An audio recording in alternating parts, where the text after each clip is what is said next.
بالله من شرور أنفسنا ومن سيئات أعمالنا من يهده الله فلا مضل له ومن يضلل فلا هادي له أشهد أن لا إله إلا الله وأشهد أن محمدا عبده ورسوله أما بعد رب اشرح لي صدري ويسر لي أمري واحلل عقدة من لساني يفقهوا قولي اللهم يسير ولا تؤسر رب تمم بالخير برحمتك يا أرحم الراحمين. Assalamualaikum warahmatullahi wabarakatuh. Salam ukhwah, salam sejahtera. Ahlan wa sahlan wa marhaban bikum kepada yang berbahagia Ustaz Elin Aminin bin Muhammad Saleh yang akan memimpin bacaan Yasin doa serta menyampaikan tazkirah dari kisah-kisah Al-Quran yang berusaha Puan Rosli Hati Mansur bersama dengan tim Gemanur Iman yang dirahmati lagi dikasihi para pencinta ilmu muslimin muslimat yang telah pun memilih untuk berada di Google Meet Gemanur Iman untuk mengimarahkan kuliah pada pagi ini. Alhamdulillah, segala puji dan syukur dirafakkan kepada Allah dengan limpah kurnia dan rahmatnya kita dipertemukan lagi pada pagi ini. Mudah-mudahan Allah terus ringankan langkah-langkah kita ke arah kebaikan dan dilindungi, dirahmati Allah dimanapun kita berada pada ketika ini. Amin ya Rabbal Alamin. Selawat dan salam ke atas junjungan Nabi Muhammad sallallahu alaihi wasallam, para sahabat dan ahli keluarga baginda. Bagi meneruskan kuliah subuh kita pada pagi ini, mudah-mudahan Allah memberkatinya. Marilah sama-sama kita membaca Ummul Kitab yang akan dipimpin oleh yang berbahagia Al-Fadil Ustaz Elin Aminin. Bisiril Fatihah. أعوذ بالله من الشيطان الرجيم بسم الله الرحمن الرحيم الحمد لله رب العالمين الرحمن الرحيم مالك يوم الدين إياك نعبد وإياك نستعين اهدنا الصراط المستقيم صراط الذين أنعمت عليهم غير المغضوب عليهم ولا الضالين آمين. Amin ya Rabbal Alamin. Mudah-mudahan para malaikat memayu kita di halaqah ilmu pada pagi yang penuh barakah ini. Ya Allah, anugerahkanlah kesembuhan dan penawar-Mu kepada mereka yang diuji dengan pelbagai penyakit. Sembuhkanlah dengan rahmat-Mu. Hanya Engkaulah yang maha menyembuhkan. Kesembuhan yang tidak meninggalkan penyakit lain. Berilah keafiatan untuk Muhammad Mukmin Munsif bin Muhammad Syafiq Hasni, Cik Ismail, Muhammad Amin, Haji Idris, Nur Akhtar Amin, Haji Ma'un bin Haji Ibad, Muhammad bin Nasiran, Naura Benina binti Suhaimi, Putri Nur Batrisya binti Nur Azlina, Muhammad Syukri, Siti Ramlah, Nur Aini Ibnu, Muhammad Izham Mahathir, Azizah Marais, Siti Rokiah Sulaiman, Haji Ismail Abdul Rahman, Rosli Zainab, Roslini Ramli, Rehan Ismail, Badariah Yusuf, Muhammad Saza Akil Naufal bin Muhammad Syafiq, Nurul Huriyah Zainal Abidin, Fatimah Ahmad, Abdullah bin Mat, Uzairi bin Ngahliman, Muhammad Nasruddin bin Alias, Siti Amna Abdul Rahman, Nur Ain Abdullah, Muhammad Al-Syafi'i bin Muhammad Azan, Jamilah Husin, Hasanuddin Abu Bakar, Syahuddin Muhammad Nur,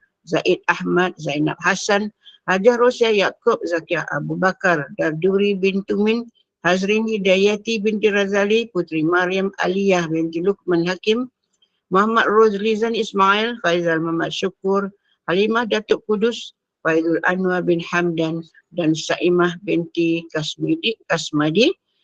Kita doakan mudah-mudahan Allah berikan syifa yang sempurna. Kemungkinan 120 orang lebih yang hadir pada kuliah pagi ini sekiranya diuji dengan pelbagai penyakit, diuji dengan masalah rumah tangga, masalah keluarga. Kemungkinan kita dipilih berada pada pagi ini, mudah-mudahan Allah permudahkan segala urusan kita. Amin ya rabbal alamin. Majlis diteruskan tanpa melengahkan masa. Persilakan yang berbahagia Al-Fadil Ustaz Elin Aminin Muhammad Saleh untuk terus memimpin bacaan Yasin, doa dan seterusnya, menyampaikan tazkirah kisah-kisah dari Al-Quran. Dengan segala rasa bangga dan sukacita, dipersilakan. Terima kasih. Assalamualaikum warahmatullahi wabarakatuh. Bismillahirrahmanirrahim. Alhamdulillahilladzi kawwana al-akwan wa dabbara az-zaman.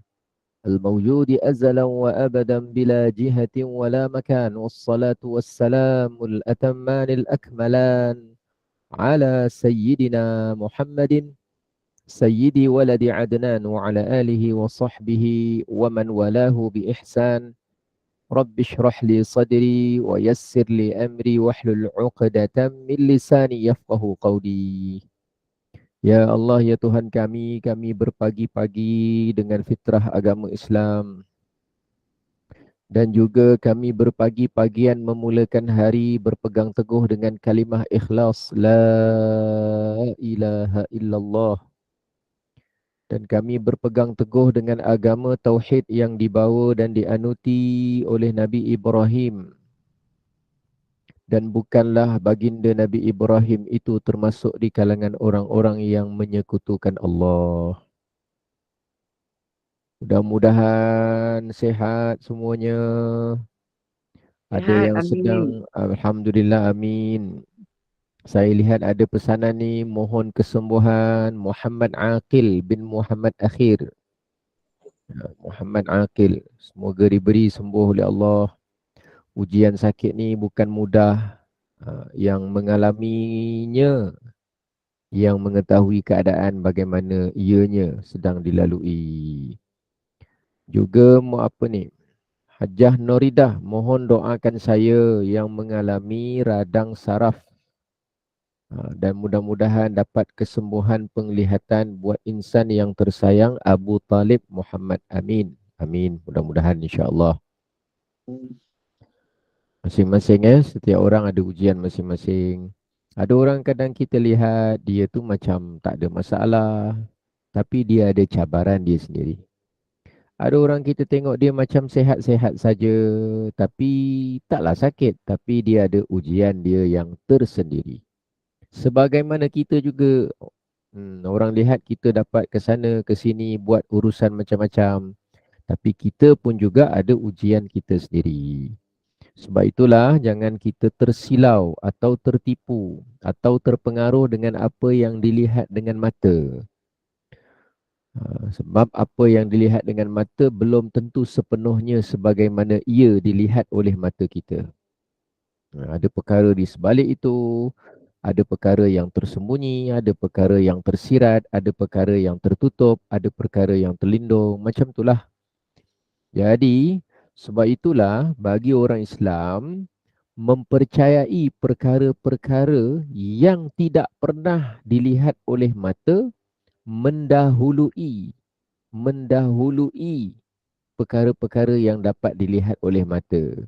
Sebab itu mahal beriman kepada Allah, kita tak pernah lihat Allah. Mahal beriman dengan malaikat-malaikat, kita tak pernah melihat malaikat. Mahal melihat yang nama beriman kepada kitab-kitab, kita tak pernah lihat keseluruhan dan kesemua kitab. Mahal beriman dengan rasul-rasul, kita tak pernah jumpa rasul-rasul. Mahal kita beriman dengan hari akhirat, kita belum pernah jumpa nikmat kubur, azab kubur, perkara akhirat. Mahal kita beriman dengan qada dan qadar, sedangkan kita tak tahu apa yang berlaku pada hari esok, ketentuan di sisi Allah. Kerana kita dilatih awal-awal percaya, yakin dengan sesuatu yang benar tapi tak pernah dilihat oleh mata lah, membantu kita menyikapi sesuatu yang bila kita lihat dengan mata, kita sangat berhati-hati, tidak laju-laju, tidak terlalu awal dan terburu-buru menilai melalui pandangan kasar mata. Sebab kita tahu mata kita pun terbatas kemampuan dia untuk melihat realiti yang sebenar. Terbatas. Terbatas mata kita. Kita nampak macam orang tu happy. Kita nampak inilah kebahagiaan. Padahal orangnya tak bahagia. Hari ni orang tengok apa? Kalau cantik, kalau orangnya lawa-lawa, bahagia.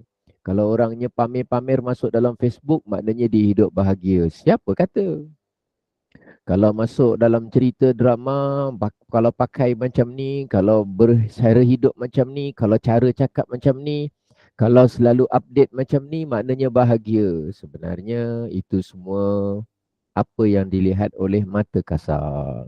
Dalam agama Islam, kita dinasihatkan supaya jangan tertipu mata kasar. Jangan tertipu mata kasar. Dalam Quran selalu ulang. وَمَا الْحَيَاةُ الدُّنْيَا إِلَّا مَتَاعُ الْغُرُورِ وَمَا الْحَيَاةُ الدُّنْيَا إِلَّا مَتَاعُ الْغُرُورِ فَلَا تَغُرَّنَّكُمُ الْحَيَاةُ الدُّنْيَا. Jangan sampai dunia itu memukau penglihatan kamu. Dunia itu adalah kesenangan yang menipu. Kesenangan menipu. Kesenangan menipu. Diulang. Bukan suruh benci, bukan suruh melaknat, tapi suruh berhati-hati. Dia menipu, menipu, menipu. Jadi gitulah. Mudah-mudahan kita kalau kita perhatikan satu demi satu ayat, insya-Allah nanti lama-lama pasti hati kita semakin kuat mengakui untungnya saya beragama Islam. Syukurnya saya jadi orang beriman. Syukurnya saya dalam gema nur iman, saya berpeluang untuk menjaga iman saya, memotivasi iman saya, meningkatkan iman saya, memelihara iman saya, mengingatkan tentang perkara berkaitan iman. Ini mesti menjadi matlamat utama lillahi ta'ala, mudah-mudahan insya-Allah. Baik, tahniah kepada semua. Hari ini sama-samalah kita ikhlaskan hati kita, ikuti pada masa yang sama baca. Kecuali kalau ada sebab-sebab keuzuran tertentu lah kita tak baca. Tapi bacalah surah Yasin. Kita dengar tu dah bagus. Kita tonton tu bagus. Kita share link pun bagus. Tapi bacalah. Bacalah. Mudah-mudahan insya-Allah dengan sebab bacaan kita, mudah-mudahan hajat yang kita hajatkan, kesembuhan diri kita sendiri dan kesembuhan orang-orang yang kita doakan, semoga Allah kabulkan. Dan kita rayu bukan suruh. Kita merintih bukan memerintah. Dan kita meminta bukan memberi arahan. Mudah-mudahan Allah perkenankan hajat kita insya-Allah. Astaghfirullahalazim alladzi la ilaha illa huwal hayyul qayyum wa atubu ilaih. Astaghfirullahalazim alladzi la ilaha illa huwal hayyul qayyum wa atubu ilaih. Astaghfirullahalazim alladzi la ilaha illa huwal hayyul qayyum wa atubu ilaih. أعوذ بالله من الشيطان الرجيم. بسم الله الرحمن الرحيم. ياسين والقرآن الحكيم إنك لمن المرسلين على صراط مستقيم تنزيل العزيز الرحيم لتنذر قوما ما أنذر آباؤهم فهم غافلون. لقد حق القول على أكثرهم فهم لا يؤمنون. إنا جعلنا في أعناقهم أغلالا فهي إلى الأذقان فهم مقمحون. وجعلنا من بين أيديهم سدا ومن خلفهم سدا فأغشيناهم فهم لا يبصرون. وسواء عليهم أأنذرتهم أم لم تنذرهم لا يؤمنون. إنما تنذر من اتبع الذكر وخشي الرحمن بالغيب فبشره بمغفرة وأجر كريم. إنا نحن نحيي الموتى ونكتب ما قدموا وآثارهم وكل شيء أحصيناه في إمام مبين. واضرب لهم مثلا أصحاب القرية إذ جاءها المرسلون إذ أرسلنا إليهم اثنين فكذبوهما فعززنا بثالث فقالوا إنا إليكم مرسلون قالوا ما أنتم إلا بشر مثلنا وما أنزل الرحمن من شيء إن أنتم إلا تكذبون قالوا ربنا يعلم إنا إليكم لمرسلون وما علينا إلا البلاغ المبين قالوا إنا تطيرنا بكم لئن لم تنتهوا لنرجمنكم وليمسنكم منا عذاب أليم قالوا طائركم معكم أئن ذكرتم بل أنتم قوم مسرفون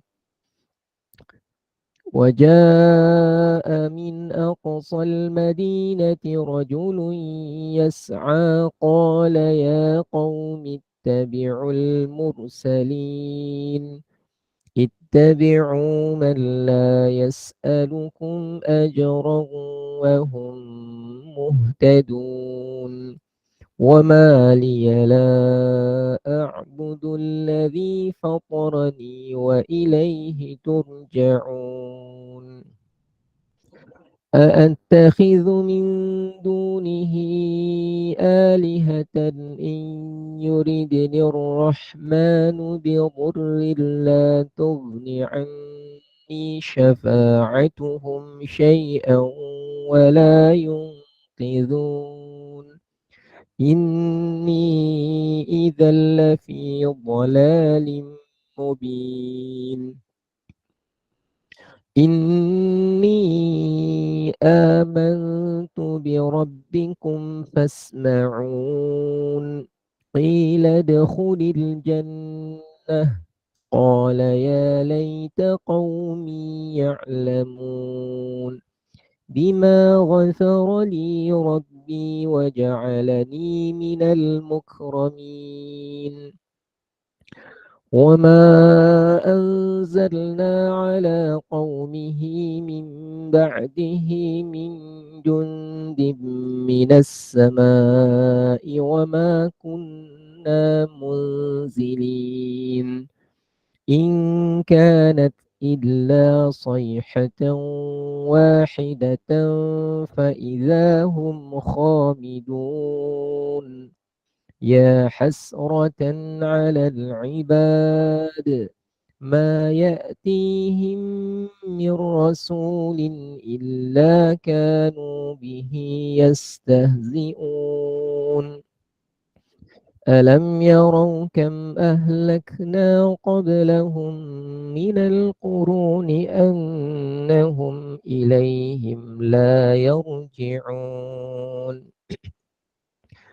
وإن كل لما جميع لدينا محضرون وآية لهم الأرض الميتة أحييناها وأخرجنا منها حبا فمنه يأكلون وجعلنا فيها جنات من نخيل وأعناب وفجرنا فيها من العيون ليأكلوا من ثمره وما عملته أيديهم أفلا يشكرون سبحان الذي خلق الأزواج كلها مما تنبت الأرض ومن أنفسهم ومما لا يعلمون وآية لهم الليل نسلخ منه النهار فإذا هم مظلمون والشمس تجري لمستقر لها ذلك تقدير العزيز العليم والقمر قدرناه منازل حتى عاد كالعرجون القديم لا الشمس ينبغي لها أن تدرك القمر ولا الليل سابق النهار وكل في فلك يسبحون وآية لهم أنا حملنا ذريتهم في الفلك المشحون وخلقنا لهم من مثله ما يركبون وإن نشأ نغرقهم فلا صريخ لهم ولا هم ينقذون إلا رحمة منا ومتاعا إلى حين وإذا قيل لهم اتقوا ما بين أيديكم وما خلفكم لعلكم ترحمون وما تأتيهم من آية من آيات ربهم إلا كانوا عنها معرضين وإذا قيل لهم أنفقوا مما رزقكم الله قال الذين كفروا للذين آمنوا أنطعم من لو يشاء الله أطعمه إن أنتم إلا في ضلال مبين ويقولون متى هذا الوعد إن كنتم صادقين ما ينظرون إلا صيحة واحدة تأخذهم وهم يخصمون فلا يستطيعون توصية ولا إلى أهلهم يرجعون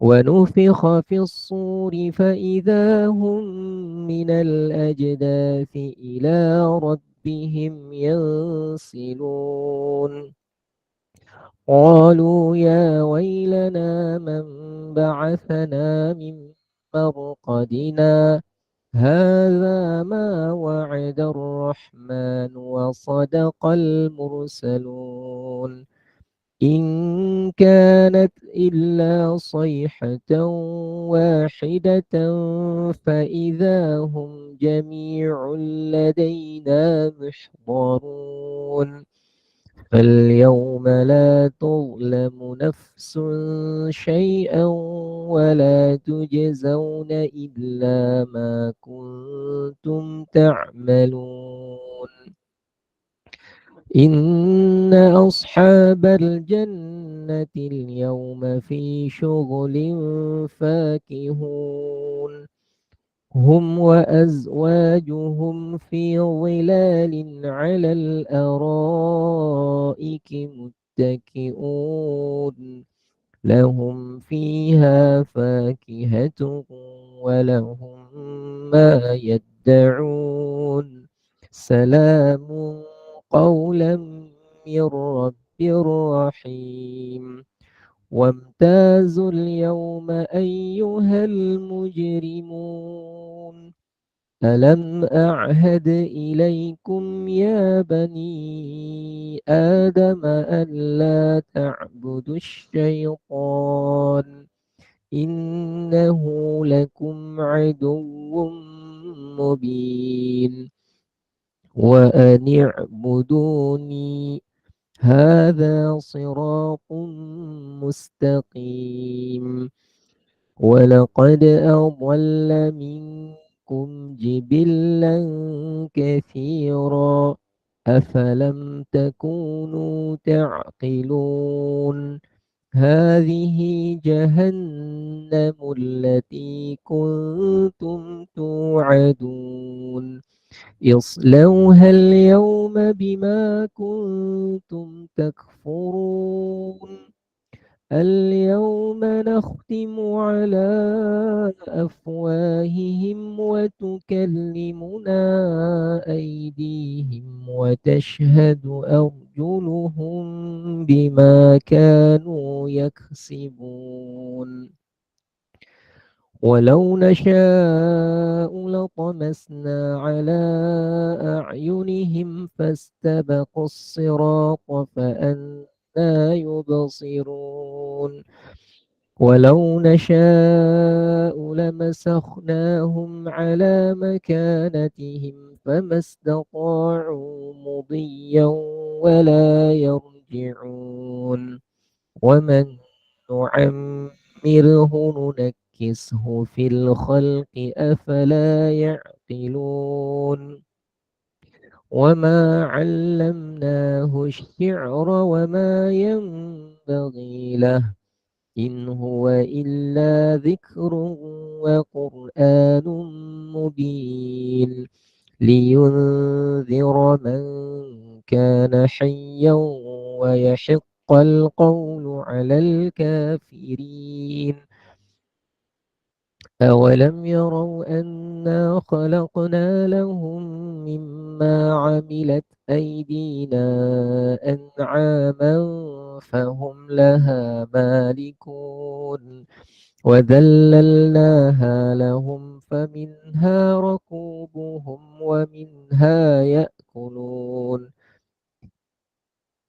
ولهم فيها منافع ومشارب أفلا يشكرون واتخذوا من دون الله آلهة لعلهم ينصرون لا يستطيعون نصرهم وهم لهم جند محضرون فلا يحزنك قولهم إنا نعلم ما يسرون وما يعلنون أولم ير الإنسان أنا خلقناه من نطفة فإذا هو خصيم مبين وضرب لنا مثلا ونسي خلقه قال من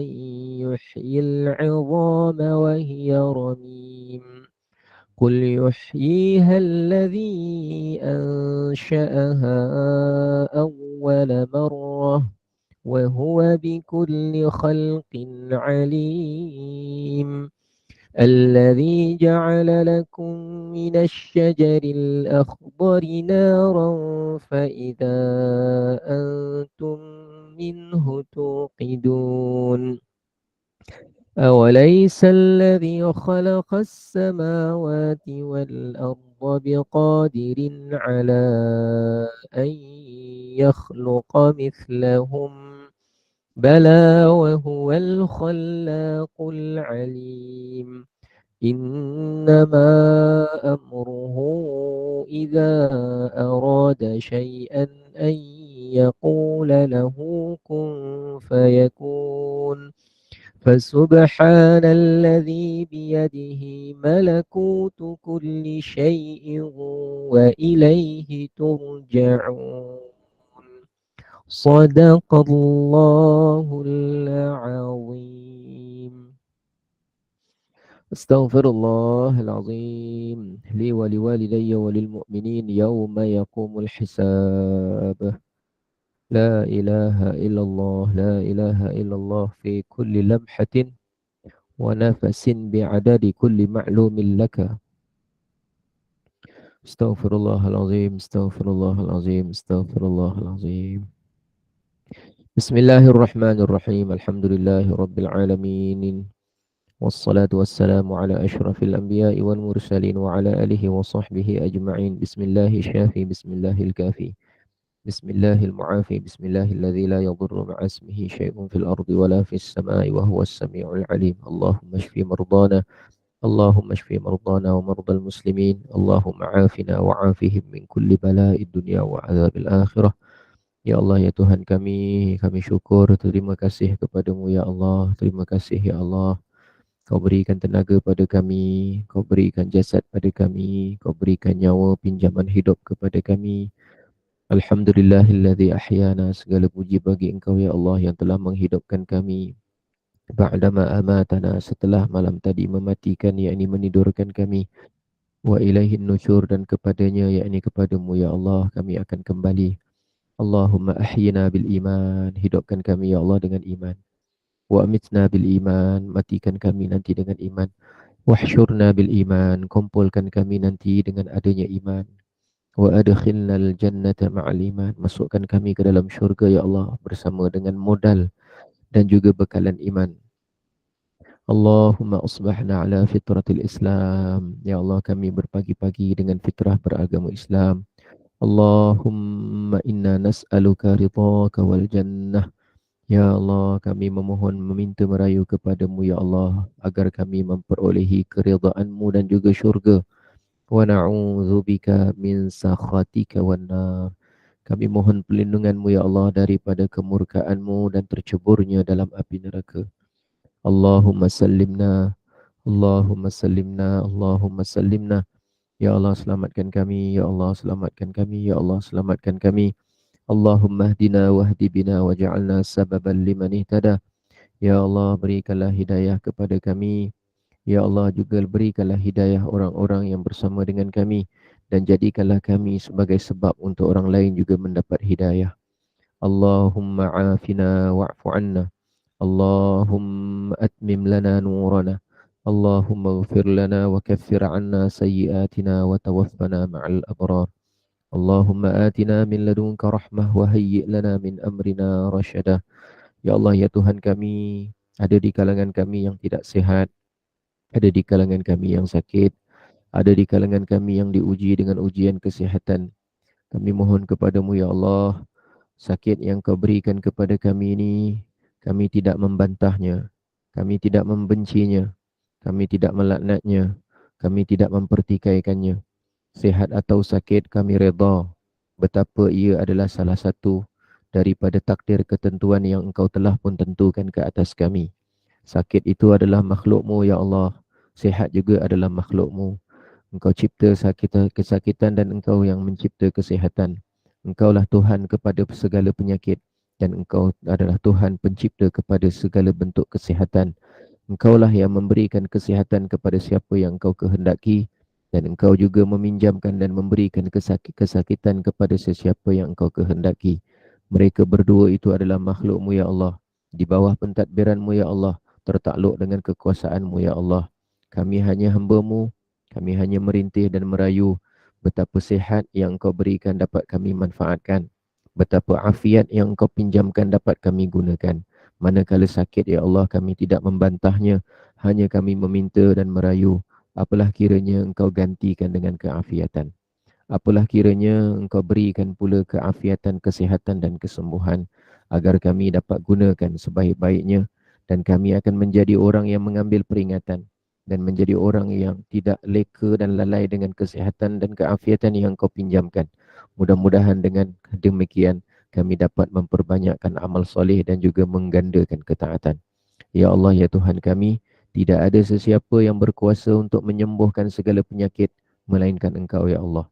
Tiada siapa yang boleh memberikan kami afiat seafiat-afiatnya melainkan Engkau ya Allah. Kepada Engkau kami berserah, namun kami menjalankan tanggungjawab kami berusaha untuk mendapatkan rawatan, untuk mendapatkan ubat-ubatan, untuk berikhtiar agar mudah-mudahan semua di kalangan kami yang berdoa pada pagi ini diberikan afiat dan sehat. Rabbana atina fid dunya hasanah wa fil akhirati hasanah wa qina azabannar. Wa sallallahu ala sayyidina Muhammad wa ala alihi wa sahbihi wasallam. Walhamdulillahi rabbil alamin. Taqabbalallahu minkum. Ustaz mohon ada dua perkara. Pertama, mohon satu Rukiah Rupian minta off lah kamera ya, mengganggu. Puan Rukiah Rupian dari tadi dah kita remove beberapa kali dan ganggu. Dan yang kedua Ustaz, di call message tu jemaah kita Siti Zainab Idris, mohon jemaah dan Ustaz terus doakan beliau dan anak dia Muhammad Zul Khairi Zarul bin Ismail untuk menjalani pembedahan pindahan buah pinggang mereka pada esok pada hari Khamis pukul 8 pagi. Jadi Puan Zainab dengan anak dia pindahan buah pinggang, kita doakan juga Ustaz, insya-Allah dipermudahkan. Baik, terima kasih atas makluman. Di sini saya baru perasan ni, Hajah Siti Zainab binti Idris dan anaknya Muhammad Zulkhairi Zarul bin Ismail, pembedahan pindahan buah pinggang. Daripada siapa dipindahkan kepada siapa ni ada butiran sikit. Esok insya-Allah bersamaan hari Khamis pada jam 8 pagi 25 hari bulan 25 hari bulan Mei, kita sama-sama mohon kepada Allah bisirril Fatihah dengan berkah surah Al-Fatihah. Dulu sahabat Nabi Abu Sa'id Al-Khudri mendoakan orang yang sakit tiba-tiba sembuh dengan berkah surah Al-Fatihah dalam hadis Sahih Bukhari. Jadi kita ambil barakah daripada amalan sahabat Nabi yang diperakui oleh Nabi tadi dalam hadis Sahih Bukhari itu. Mudah-mudahan pembedahan yang akan dijalani oleh Siti Zainab dan anak Hajah Siti Zainab dan anaknya besok lancar, sempurna, mencapai tujuan. Tidak ada perkara-perkara yang mendadak yang menyebabkan kecemasan dan tidak ada perkara-perkara yang mengejutkan, yang memberikan satu kejutan yang di luar daripada jangkaan.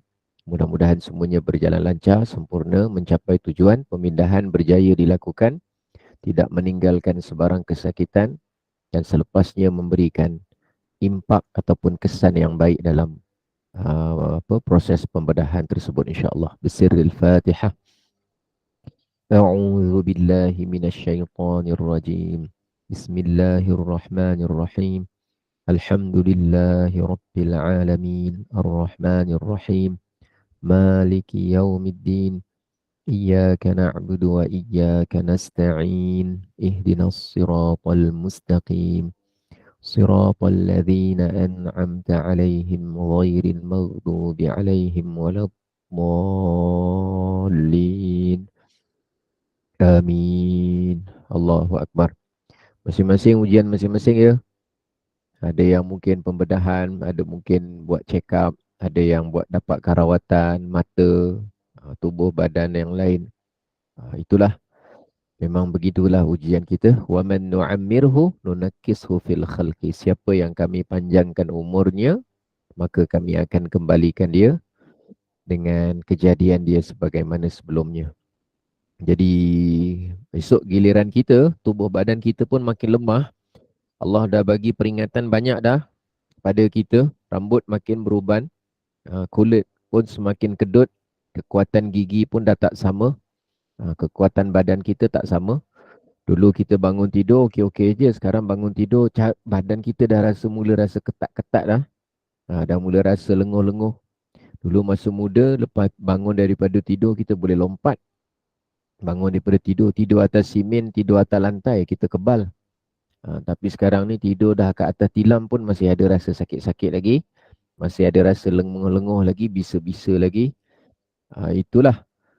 Itu semua adalah loceng-loceng pengingat kepada kita. Pelan-pelan kepada kita. Rambut dah makin kurang. Kekuatan dah lemah. Sendi-sendi dah tak berapa kuat. Dulu pergerakan kita tangkas. Kalau berpindah daripada satu ketinggian ke satu ketinggian tu, kita boleh beralih kaki kita dengan cepat. Sekarang ni nak menghadap satu anak tangga pun, Allahu Akbar. Yang ada mengucap dulu. Tengok anak tangga mengucap, Asyhadu an la ilaha illallah wa asyhadu anna Muhammadar Rasulullah. Kita ingatkan dia nampak malaikat Israel depan tangga. Rupanya dia dah risau ni. Ni kalau angkat ni dia punya rasa kat kaki tu. Jadi sampai masa mungkin giliran kita, kita tak tahu. Kita tak tahu. Tapi kita dapat rasakan. Kita dah semakin apa? Makin lama makin lama. Wa man nu'ammirhu nunakkishu fil khalqi. Kan kita baca tiap-tiap pagi. Jadi kita bukan soal meyakini kekuatan tubuh, tapi menjemput keyakinan kita kepada Al-Quranul Karim. Jadi itulah cabaran dia. Saya doakan mudah-mudahan yang ada menjalani pembedahan berkaitan puah pinggang atau jantung ataupun hati ataupun perut. Itulah. Kita doa mudah-mudahan semuanya lancar dan dapat mendapat rawatan yang sebaik-baiknya. Baik. Hari ini kita nak tengok satu kisah yang menjadi apa? Kita sebut sebagai panduan kita sebagai panduan kita. Berkenaan apa? Dulu ketika baginda Nabi SAW memulakan perjalanan untuk masuk ke Mekah, yang kita pun sedia maklumlah, Rasulullah pernah terhalang daripada masuk Mekah, terhenti di Hudaibiyah. Jadi ada sebahagian orang yang dia asalnya tak ikut Nabi, menuju ke bergerak ke Mekah. Atas alasan bahawa mereka sibuk. Mereka sibuk dengan apa? Adalah dua yang menjadikan dia penyibuk tu, adalah, sabarlah. Tapi atas alasan begitu. Jadi mereka ni dah lah tak pergi. Kemudian dah lah tak join. Lepas tu dalam hati tu merasa-rasa ini Nabi dengan sahabat-sahabat yang lain ni rasanya tak selamat ni kalau masuk Mekah ni. Rasa-rasanya macam tak balik ni. Tapi bila Nabi dapat selamat kembali ke Mekah, mereka cakap, wahai Rasulullah, kami sibuk lah Rasulullah. Minta maaf lah, kami tak join sebab kami sibuk. Adalah benda-benda yang menyibukkan kami. Boleh tak Rasulullah, Tuan tolong mintakan kepada Allah supaya Allah ampunkan dosa-dosa kami. Boleh tak? Boleh Boleh Boleh Dia cakap begitu, tapi sebenarnya hati dia tak nak minta ampun kepada Allah. Orang cakap macam apa? Berbasa-basi. Bermadah-madah saja, tapi tidak ada kesungguhan dalam hati mereka. Dalam hati mereka sebenarnya tak confident. Nabi ni balik tak selamat, tidak. Itu entah tak selamat tengah jalan. Jadi dia dalam meragui betapa Nabi itu akan dan sahabat dapat pertolongan dari Allah.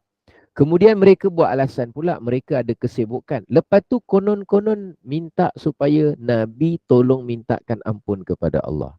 Ini kalau orang perangai macam ni lah, kita nak panggil perangai apa namanya? Kalau dulu dipanggil munafik.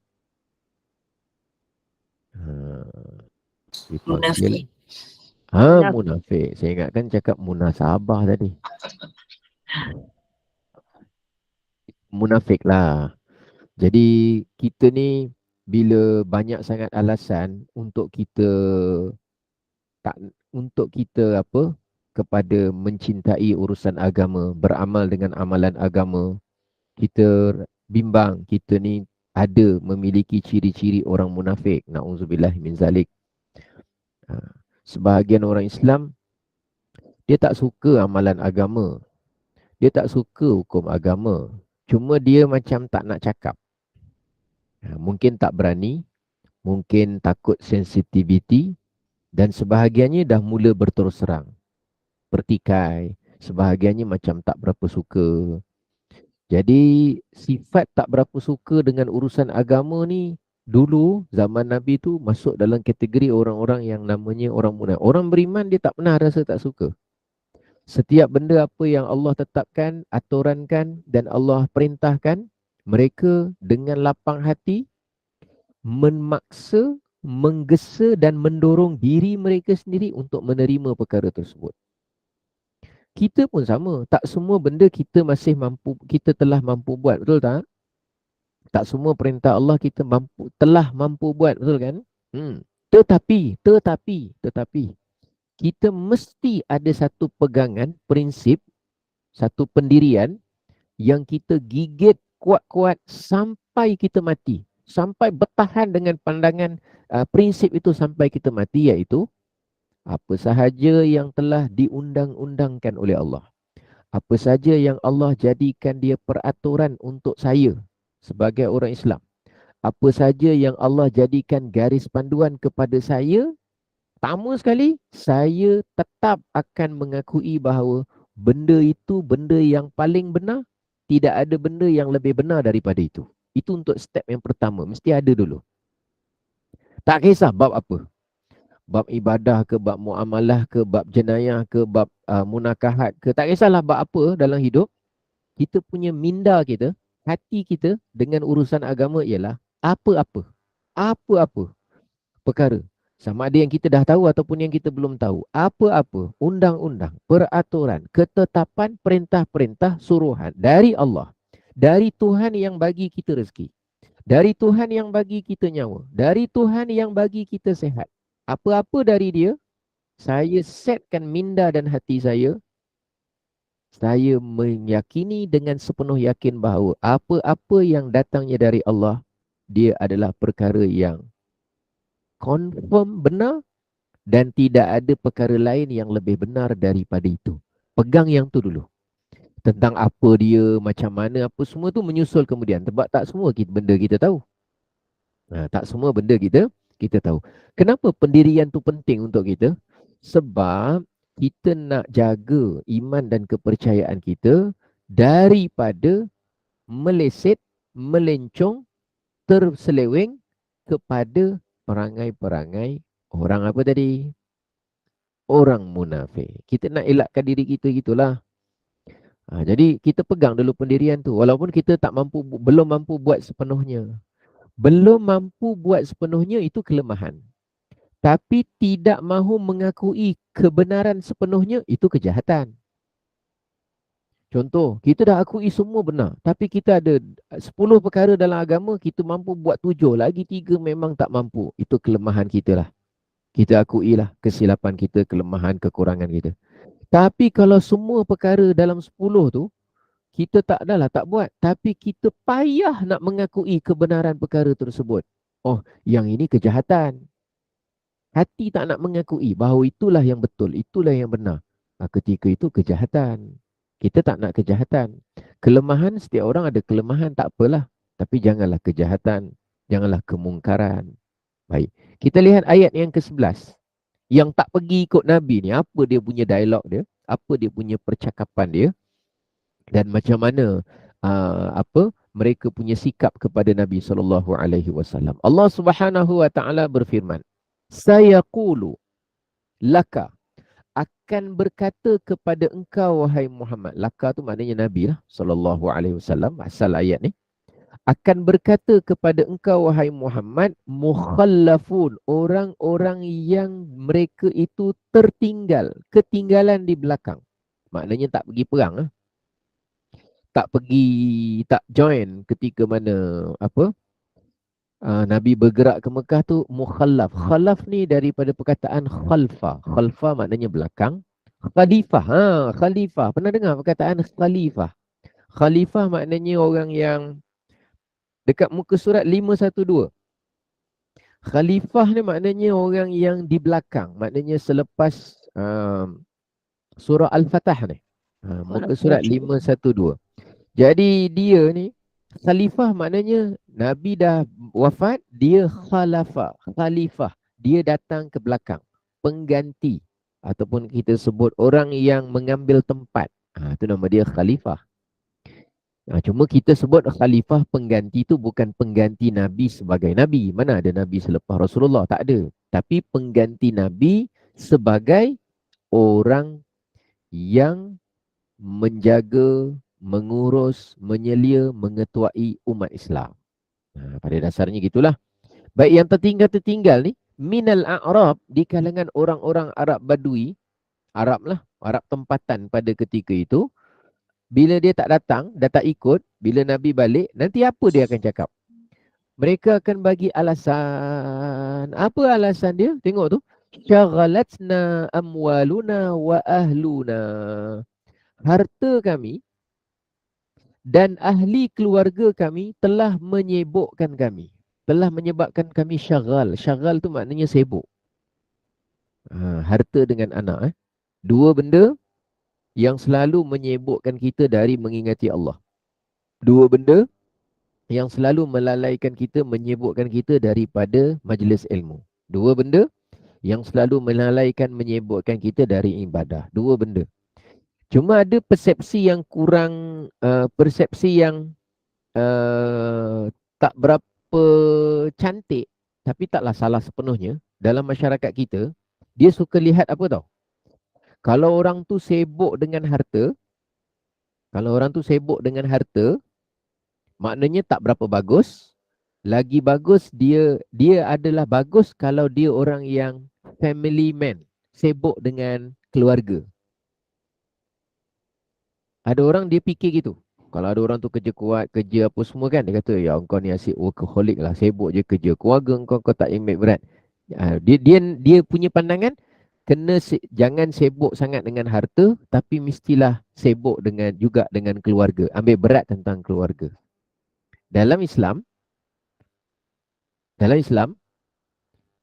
kita perlu untuk berurusan dengan harta, kita perlu berurusan dan mengurus ahli keluarga, tapi dua-dua sekali jangan menyibukkan kita dari mengingati Allah. Bukan jangan sibukkan diri sangat dengan harta, mestilah sibukkan juga dengan keluarga. Tak, keluarga pun boleh jadi menyibukkan kita. Keluarga pun sama, anak pun sama. Anak dengan harta tu sama level dia.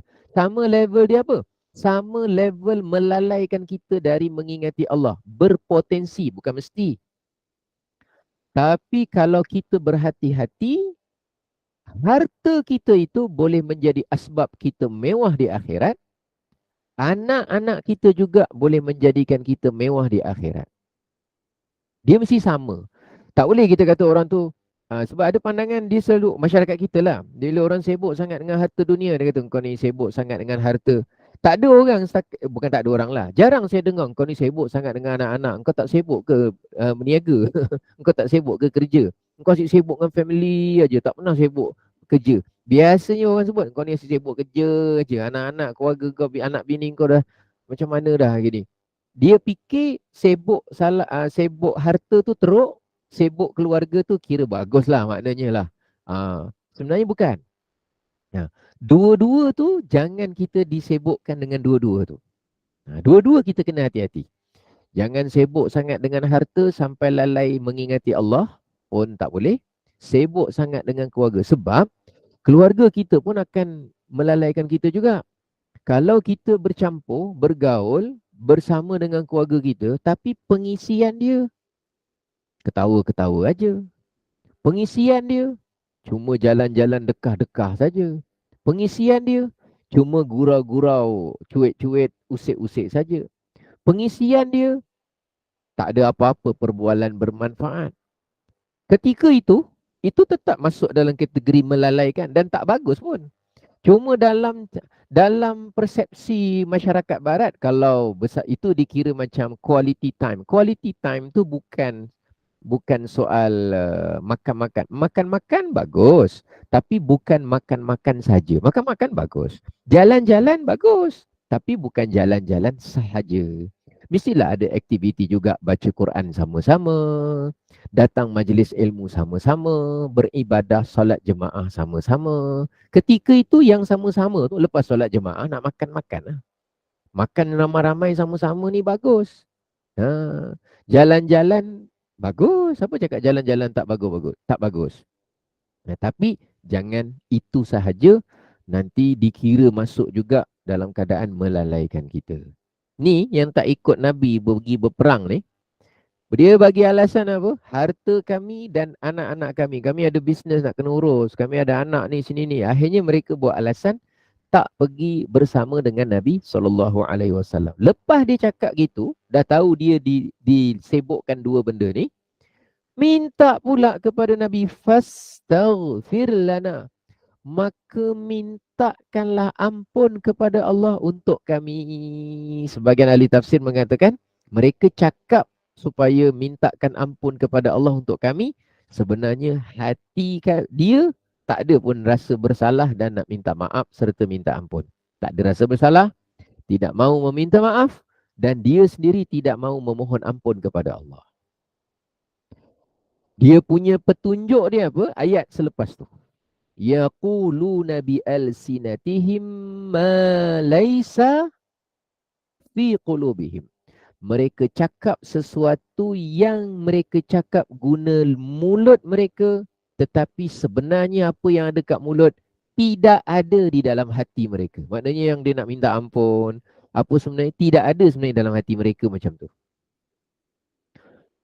Maknanya satu pembongkaran dari Allah tentang apa yang tersembunyi hakikatnya dalam hati.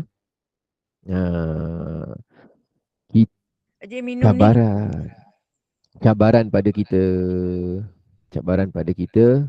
Satu peringatan juga kepada kita. Macam mana kalau kita buat satu kenyataan, kalau kita memuji seseorang, kalau kita nak minta maaf pada seseorang, kita minta dengan hati kita juga. Ketika mana kita nak mohon kemaafan, selamat hari raya, minta maaf ya, ada salah silap. Okey, mulut okey. Hati betul tak memang nak minta maaf? Contoh, aku minta maaf lah, aku ada salah silap dengan kau. Mulut kita jalan, tapi kalau boleh hati kita juga seiring yang sama. Betul-betul saya minta maaf, betul-betul saya mohon supaya Allah ampunkan dosa saya. Dan saya mohon kepada Allah, mudah-mudahan Allah lembutkan dan permudahkan hati kamu untuk memaafkan saya. Yang ada dalam hati tu dalam ketika nak meminta maaf tu sangat penting. Orang munafik tak ada. Dia cakap mulut dia lain, sebenarnya hati lain. Saya kena jaga diri saya supaya bila saya cakap, hati saya benda yang sama. Saya kena jaga lah. Mana orang tahu hati saya? Ni hari ni ada 290 orang yang menonton pada pagi ni. Mana tahu hati saya? Yang saya cakap pagi-pagi ni, entah betul entah tidak, betul ke dalam hati dia benda yang sama dia fikirkan? Betul ke dalam hati dia benda yang sama apa yang dia cakapkan? Kan Allah tahu. Masing-masing tak tahu. Walaupun saya dah cakap macam ni, tapi orang tak tahu hati saya macam mana. Tapi Allah tahu. Dan saya risau bukan pada mulut dan zahir saya. Zahir saya tak risau. Kenapa? Sebab orang akan nampak saya baik. Zahir saya ni, sekarang ni, kan orang nampak saya baik. Kan saya baik kan? Pakai baju merah, belang-belang putih, baik tak? Bismillahirrahmanirrahim. Pun tak baik juga Pakai songkok hitam macam ni, tak baik Bismillah. Tak nampak baik Nampak baik kan? Baik Ustaz, baik. Kan nampak baik. Mungkin hari ni, pagi ni, ada 280 orang tertipu dengan image saya. Nampak soleh, nampak baik. Tapi kan tak tahu. Ya ke betul? Hati dia, Allah tahu. Saya berpura-pura ke, saya berlakon ke, saya menampak-nampakkan kebaikan ke. Tapi sukar. Dalam hati kita sukar untuk uruskan. Cabaran saya bukan pada urusan zahir. Zahir kita boleh berimage baik, kita boleh cari pemilih untuk berketerampilan, untuk mempunyai satu image yang kita sebut ada daya pengaruh, ada daya tarikan, ada kemampuan untuk macam-macam lah perkara. Itu semua kita boleh belajar, boleh apa. Tapi belajar untuk mengurus hati kita sejujur lisan, yang itu prosesnya memerlukan pengorbanan. Yang itu memerlukan kepada kesungguhan. Yang itu memerlukan kepada sesuatu usaha yang orang lain tak nampak. Hanya kita saja yang tahu. Setiap orang dia masing-masing dia tahu. Tahu untuk diri masing-masing. Jadi, bila orang munafik ni cakap benda yang dia cakap luaran tapi hatinya sebenarnya tidak. Mereka ni bimbang apa tahu? bimbang, nanti harta saya rosak, nanti anak saya macam mana. Dan mereka anggap nanti Rasulullah pergi sana tak selamat. Kalau pergi dengan persiapan dengan jumlah yang sikit, habis-lah. Jadi Allah berikan satu perintah kepada Nabi, cuba kau cakap dengan orang munafik ni, yang dia sibuk sikit sangat fikir, nanti kalau mudarat macam mana ni? Siapa yang beri mudarat, siapa yang memberi manfaat sebenarnya? Kalau benda tu perintah Allah, Allah yang maha mengetahui untuk diberikan apa kepada orang-orang yang menjalankan perintah Allah. Tengok potongan ayat selanjutnya. Ni yang penting ni. Allah Subhanahu wa taala berfirman, "Qul, katakanlah wahai Muhammad, qul, katakanlah wahai Muhammad. Faman yamliku lakum minallahi syai'an."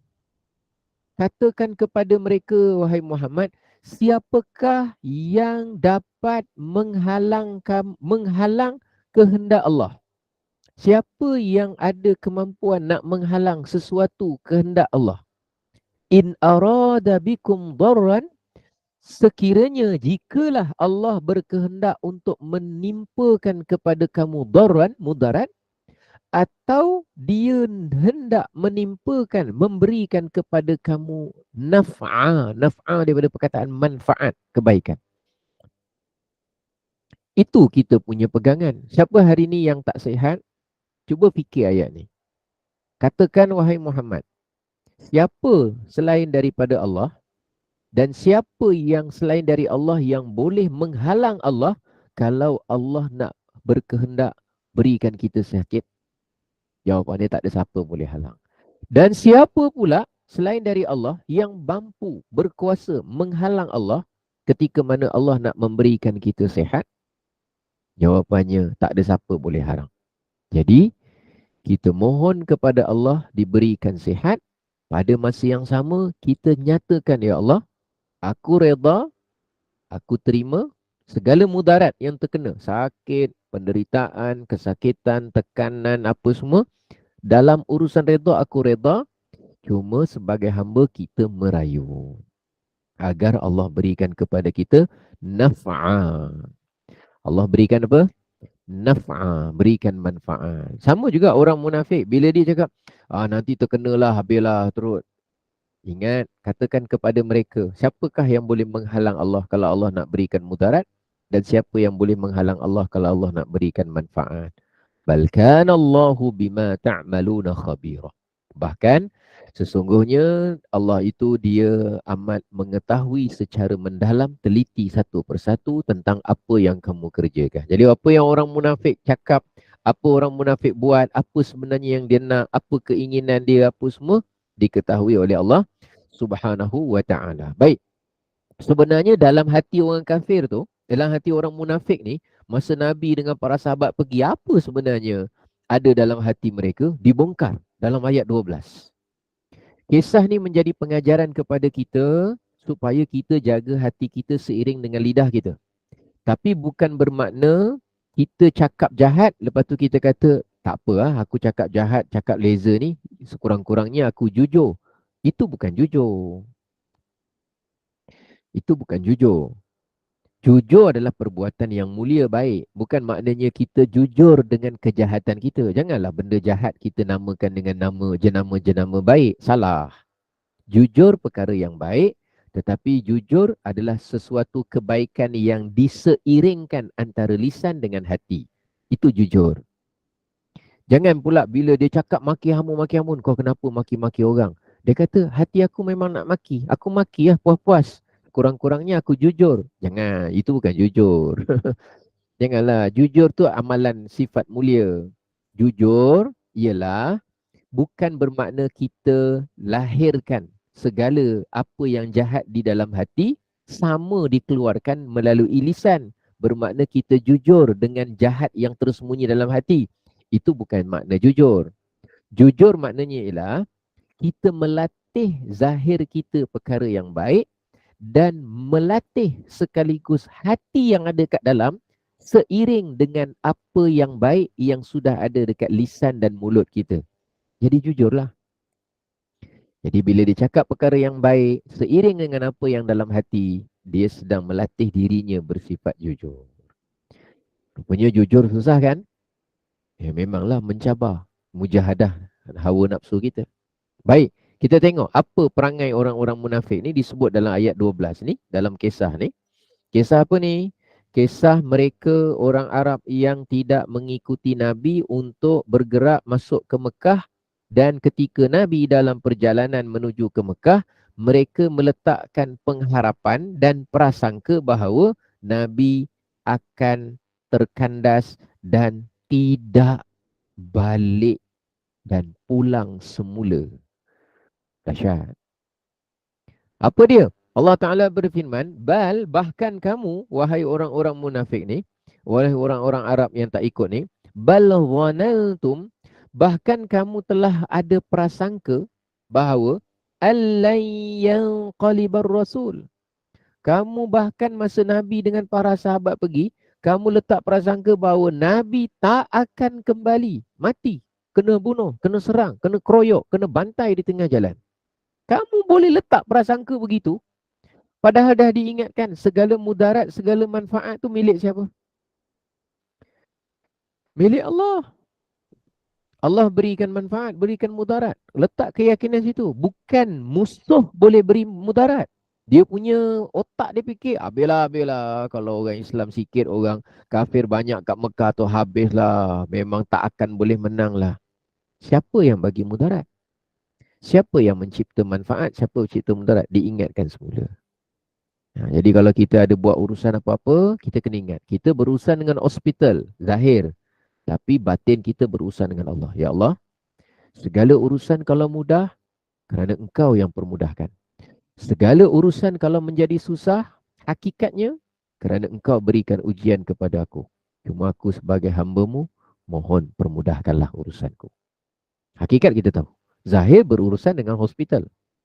Nabi zahir berurusan dengan orang Mekah yang sangat dahsyat, yang sangat degil pada ketika, sangat kafir dan sangat ingkar benci kepada Islam. Tapi batin kita, tak ada siapa yang boleh beri kita mudarat, tak ada siapa yang boleh memberikan kita manfaat, melainkan hanya Allah Subhanahu Wa Taala. Batin kita tu mesti bergerak ke arah itu. Zahir kita berurusan, masa tu nak masuk berhadapan dengan orang kafir. Kita ujian seharian, apa ujian kita? Kita berhadapan zahir dengan siapa? Dengan makhluk-makhluk Allah. Tapi batin kita mesti sentiasa hidup urusan kita dengan Allah Subhanahu Wa Taala. Hidupkan selalu macam tu. Jiwa kita biar hidup. Jangan jiwa kita mati. Kita berurusan zahir dengan makhluk, hati kita pun bergantung harap dengan makhluk. Macam orang munafik ah. Bila orang kafir lagi kuat, orang kafir kalau dah ada, dia fikir orang kafir punya kehebatan tu semata-mata. Tapi hati dia, urusan dia dengan Allah tak ada. Lepas tu cakap mulut lain, dalam hati lain. Mereka punya prasangka tu bukan kata Nabi tak balik. Wal mu'minun. Mereka letak prasangka orang beriman pun tak akan balik. Ila ahlihim abada. Kepada keluarga mereka selama-lamanya. Abada maknanya selama-lamanya. Wa zuyyina. Dan perasaan tu bukan sekadar datang apa orang kata menyinggah, datang terdetik macam tu saja, tetapi wa zuyyina dzalika fi qulubikum, dan dihiaskan benda itu, perasaan yang prasangka buruk itu dalam hati kamu, wahai orang-orang A'rab. Wa dhanantum dhannasaw, dan kamu meletakkan prasangka dengan prasangka yang buruk. Wa kuntum, dan kamu adalah qauman bura, kamu adalah kaum yang binasa, dibenci. Perangai tersebut tidak disukai oleh Allah Subhanahu Wa Taala. Allah ingatkan, wa man lam yu'min billahi wa rasulihi, siapa yang tak percaya kepada Allah dan tak percaya kepada Rasul.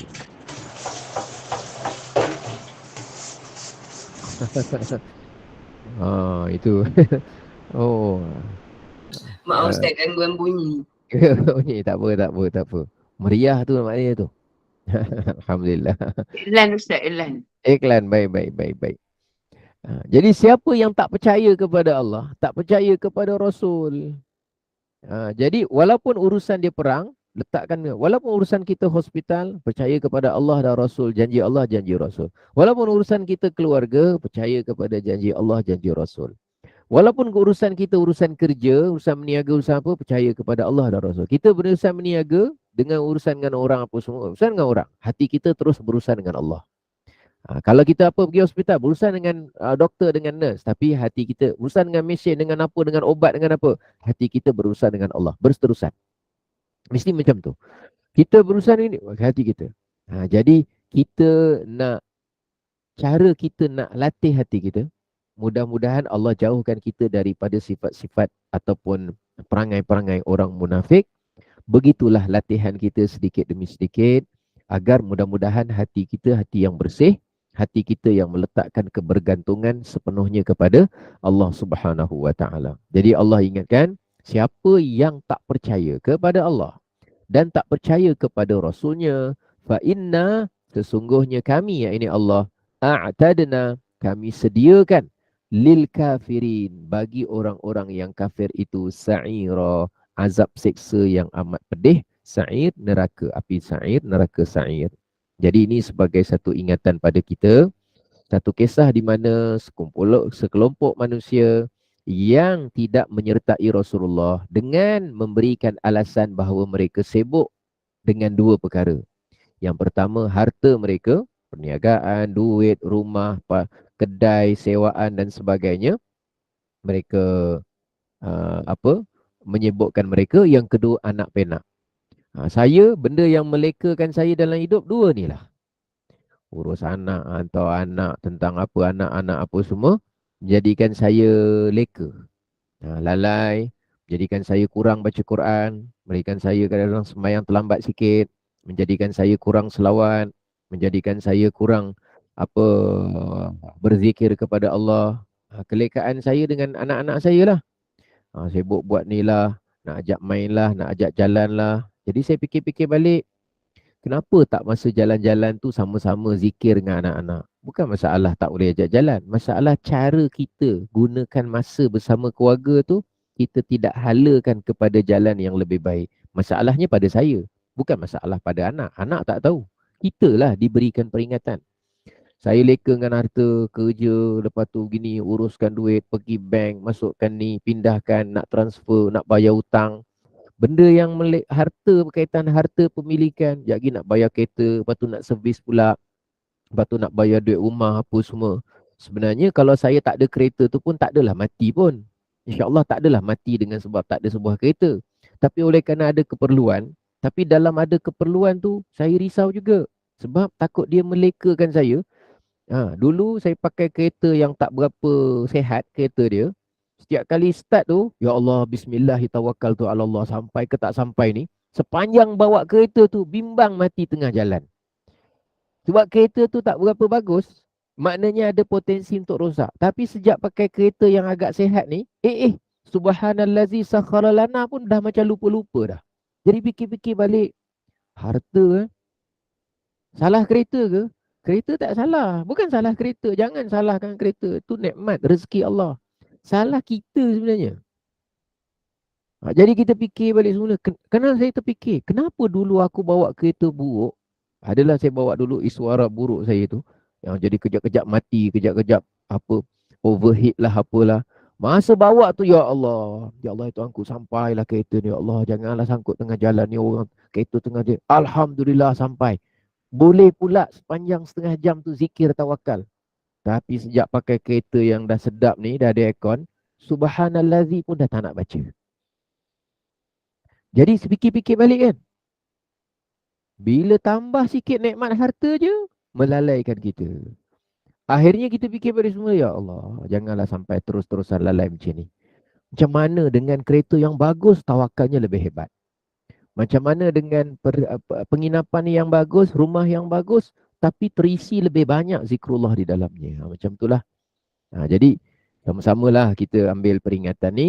Mudah-mudahan kita dapat memperbaiki diri kita. Wallahu a'lam bisawab. Mudah-mudahan manfaat, mudah-mudahan barakah.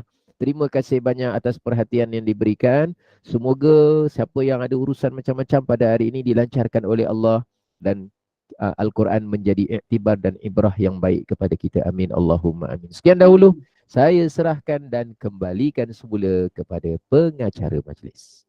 Alhamdulillah. Jazakallah khairan kasiran. Yang berbahagia Al-Fadil Ustaz Elin Aminin yang telah pun menyempurnakan kuliah subuh pada pagi ini. Mudah-mudahan yang diuji diberi sifat yang sempurna, dipermudahkan segala urusan.